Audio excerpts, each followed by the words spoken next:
Bonjour à tous, pour une fois je vais partager une histoire personnelle et surprenante qui a commencé par un appel téléphonique de la rédaction du magazine Ecoreso Business après la publication en quasi-catimini, après quelques accidents de la vie, de mon livre Osez ne pas perdre votre vie à essayer de la gagner, refusez le non-sens, où j'y présentais un modèle d'entrepreneurial et sociétal plus respectueux de soi-même. Il intégrait un mode d'emploi pratique de la start-up du contournant agile 4.0, mariant donc l'art du contournement et l'usage des nouvelles technologies. Ça, c'était avant le Covid, qui s'est avéré être un catalyseur de ce modèle. Voici cette histoire qui reste pour moi une belle surprise. Dans la catégorie culture du rebond pour l'exercice 2020. Thierry Copernic. Il a choisi un pseudonyme, et quel nom, et il a gardé son prénom.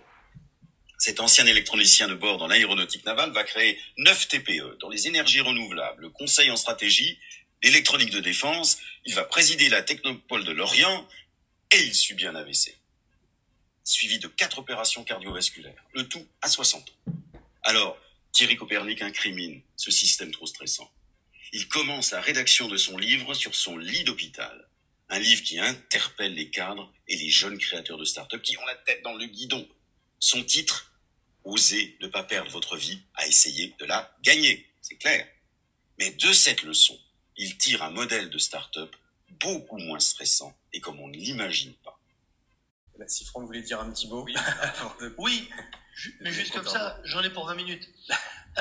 Non, je veux dire, c'est très compliqué. Parce que je suis entrepreneur, il y a d'autres entrepreneurs ici, on sait très bien la folie qu'il faut pour être entrepreneur. On parle d'optimisme, mais en fait, c'est le mot gentil pour ne pas dire folie. Quand on est vraiment un entrepreneur, on sait qu'on est fou avant de la monter, sa boîte, pendant, quand on se plante, quand on réussit. La folie, elle est tout le temps là.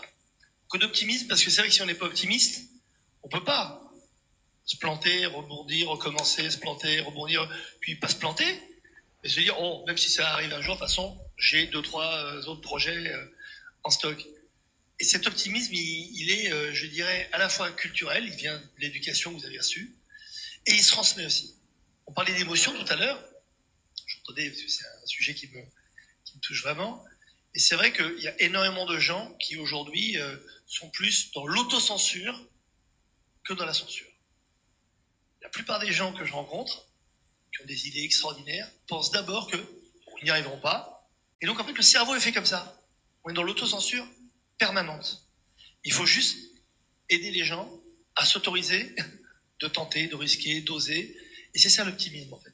C'est une forme d'émotion qui vous permet de faire les choses sans vraiment se poser la question de savoir si on va réussir ou pas, parce que de toute façon, c'est pas la problématique. La réussite, c'est déjà de lancer quelque chose, c'est de créer quelque chose.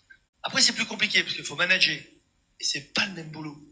Créateur de boîte, entrepreneur et manager, ça n'a rien à voir. Donc, il y a plein il faudrait malheureusement passer, comme je vous l'avais dit, 20 minutes, au moins, pour vous l'expliquer. Je vais aller plus vite.